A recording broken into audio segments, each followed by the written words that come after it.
Bay, magandang araw po mga kabayan, lalo sa ating mga atletang Pinoy. Yung mga gym goers, ayan, tulad ni Sister L. At mga kabayan nating seryoso sa kanilang fitness goals. Ayan, kasi Sister L, mapansin natin ngayon, uso naman ng magpalaki ng katawan. Ayan, katulad ng katawan ko. Sila kayo mayroon itong ano eh. Ayaw ko na banggitin. Ang tinatawag na bulking up pala ang tawag dyan. May muscle, Yes. Ay, muscle ko napunta sa tiyan eh. Marami ang sub-sub sa mabigat na training at todo kain pa, Sister L, ha? Para magkaroon ng magandang muscle mass at lakas.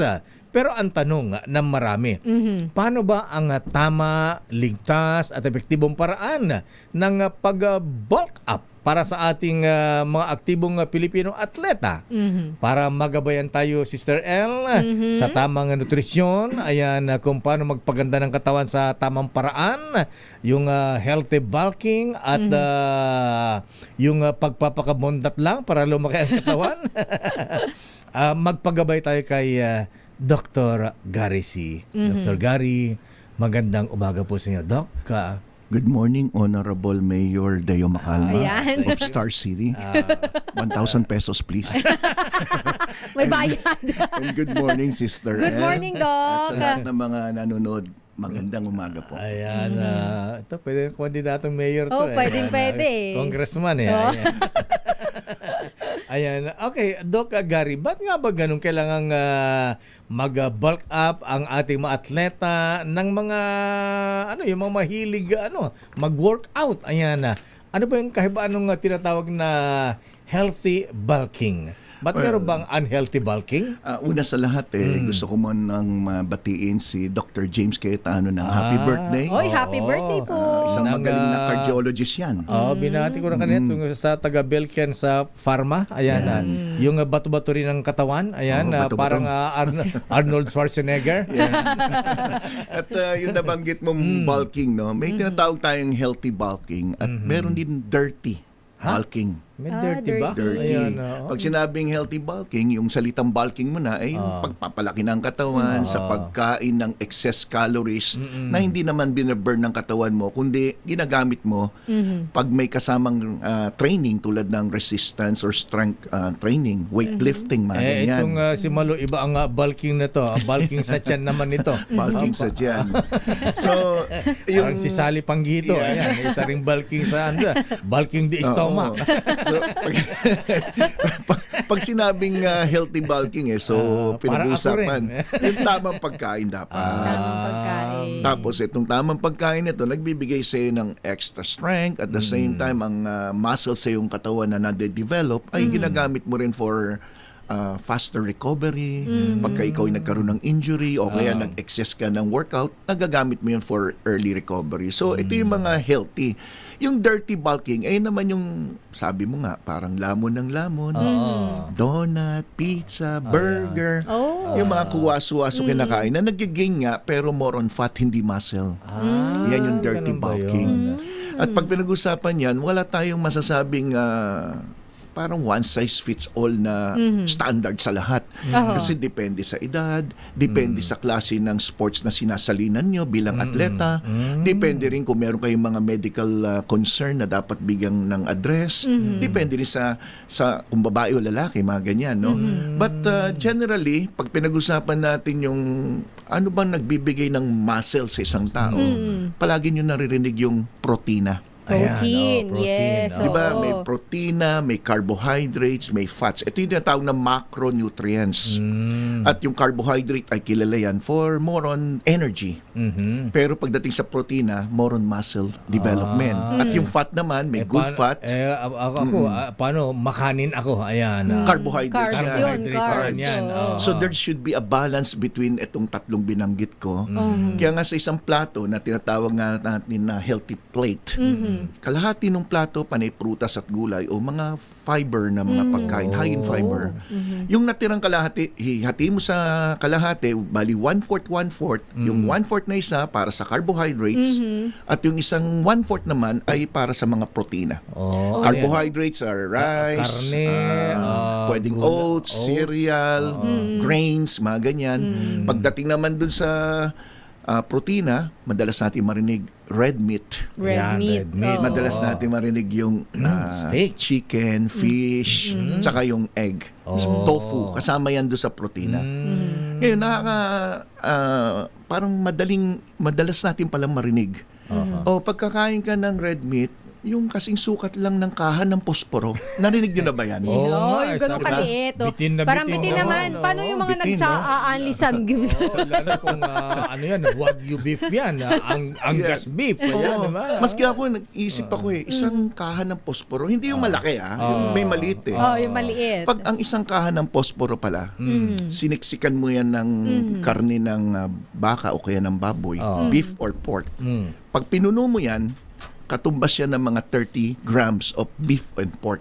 Ang 30 grams of beef and pork ay katumbas naman ng 8 grams of protein. Ngayon ang tanong, kaano karaming protein ba dapat ang kainin ng isang adult na atleta? Yan, oo. Yung hindi nagbubuhat ng mabigat, yung talagang nasa track and field, running, ganyan, swimming. Ang computation natin, more or less 1 grams per kilo. Halimbawa, ilang kilo ka, Mayor? Alam mo na ako, slim na slim. Siyempre, ang tinatanong ko nung bata ka pa. nung binata ka, young adult eh. Oo. 200 pounds na yata ako. Hindi naman, mga 170, mga ganyan. Mga 170 Pounds. pounds. So kung sa kilo, ihati na lang nasa kalahati. 70, So, mga 65. 65. More or less. 80 pala, 80 pounds. 80 kilos. O 80 kilos, halimbawa, no? Ang bigat mo naman, Lakay. Oo, yan. Bigyan lang natin ng halimbawa, 80 kilos ang timbang mo. Kilos, ha? Eh kung 1 gram per kilo, di 80 kilos. 80 grams of protein ang 80 kailangan mo. grams lang. O, kasi 80 80 grams, kilos. tama? Oo. 80. Ang isang matchbox size is 8. Di kailangan mo ng 10 ganun. Bitin na bitin ako niyan, Doc. 10. 10. Para 80, di ba? 8 Para- Ayaw, kasi 1 gram yung isang ganito. Kasi depende Mali. sa timbang. 10, pwede na yun, Lakay. So, Madami diba? na yun. di ba? So, hindi naman natin pwedeng, lakay, siyempre, mataas na yung cholesterol mo. Ayan, oh. So, mga 5 peraso na lang kayo ng kakainin niya, Dok. Uric acid. Wala na matitira, Dok.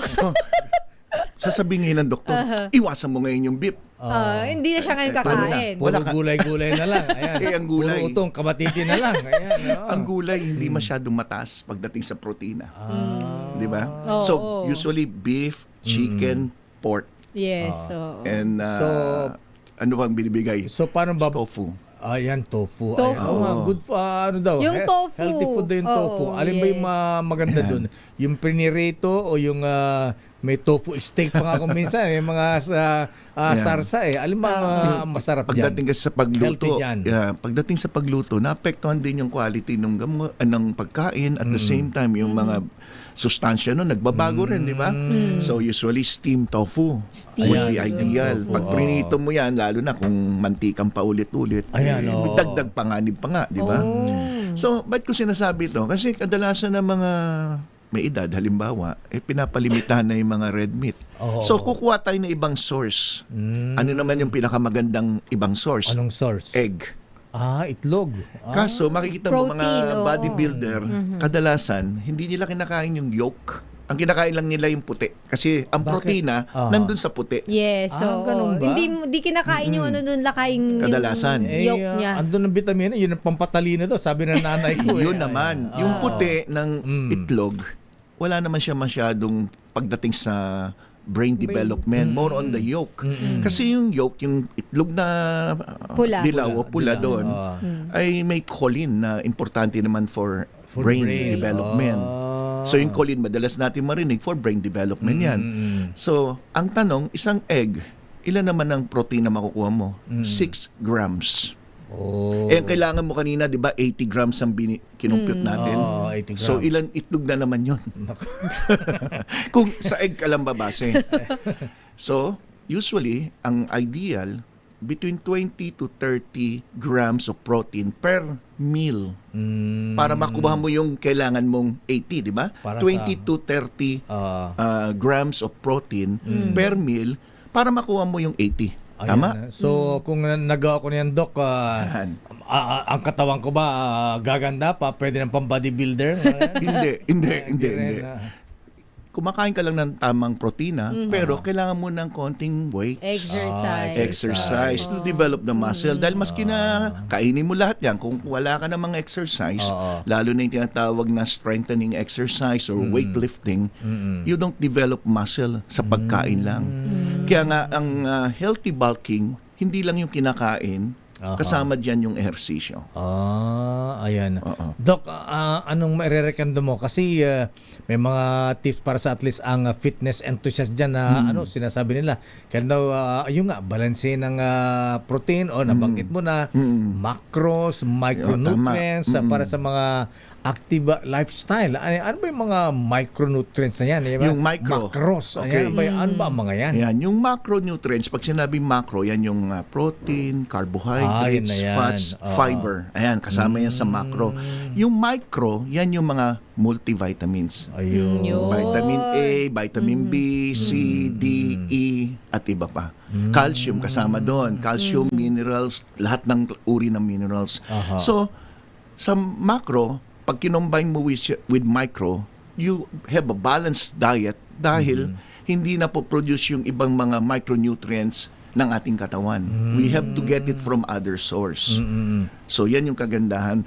And mostly, ang mga tao, hindi na sila nagsusukat ng kinakain. I don't think... Tantsahan na lang. Tantsahan, yan. So maaring akala mo healthy, yung pala mas marami yung pork mo, compare mo doon sa carbohydrate and fats mo. Eh may mga problema din na ang kidney mo may limita lang ang nagagawa niya o na i-burn niya.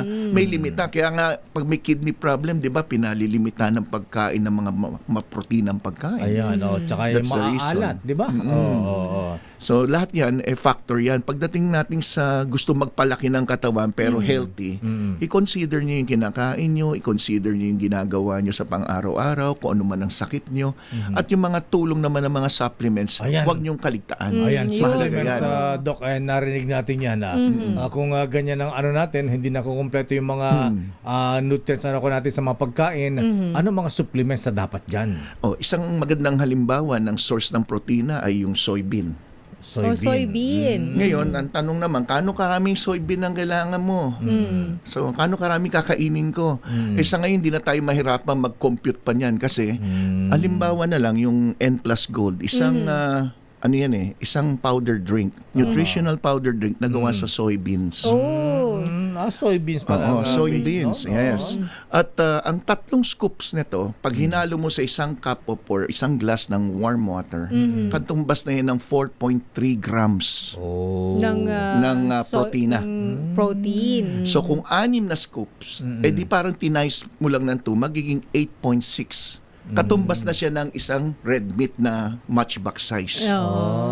Pinagbawal ka ng beef, not because of the protein alone, but other reason like mataas sa purine, nagkukos ng pagtaas ng uric acid, magkakaroon ka ng bato sa bato. So ito, isang alternative na pwedeng idagdag.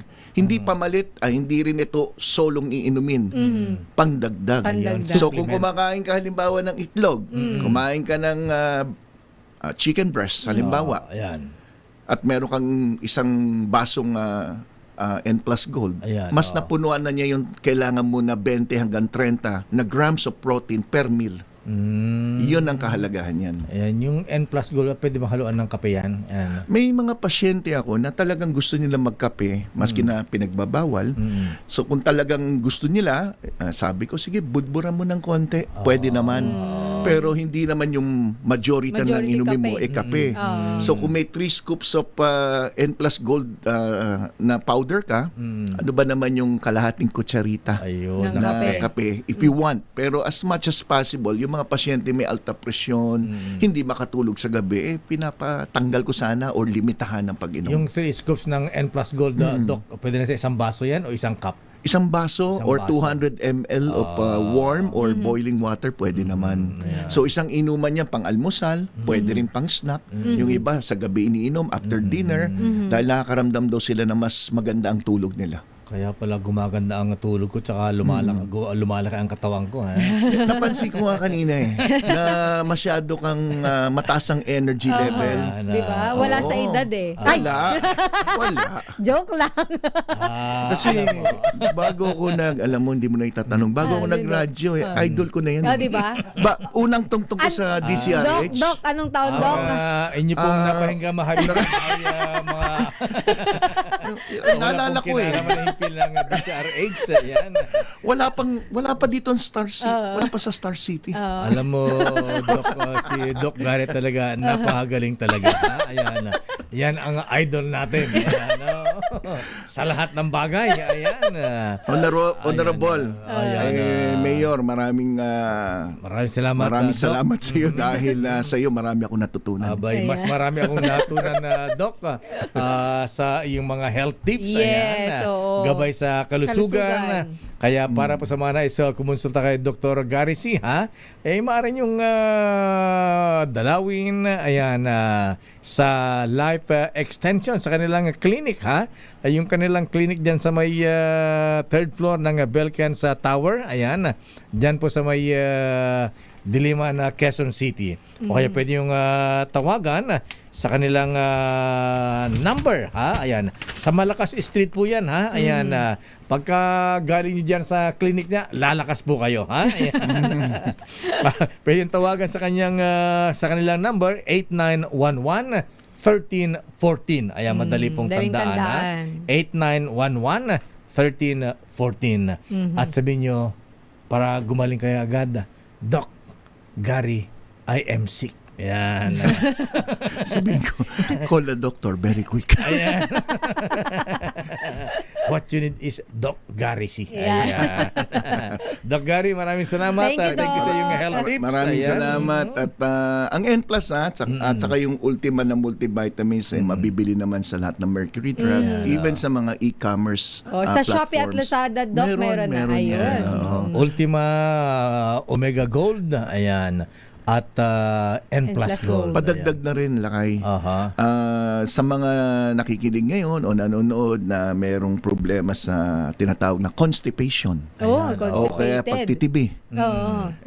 Topic ko bukas sa aking YouTube channel na Gabay sa Kalusugan, Dr. Gary C. ay tungkol dyan sa paano natin gawing regular ang inyong bowel movement. Ayun. Alas 7 ng gabi po yan. Ayan, alas 7 ng gabi. Ayan, bukod sa pagkain ng saluyot, ayan, abangan nyo si Dr. Gary C. Ayan. Thank you. Maraming salamat, Doc Gary C. Balik ka sa Tuesday uli, ha?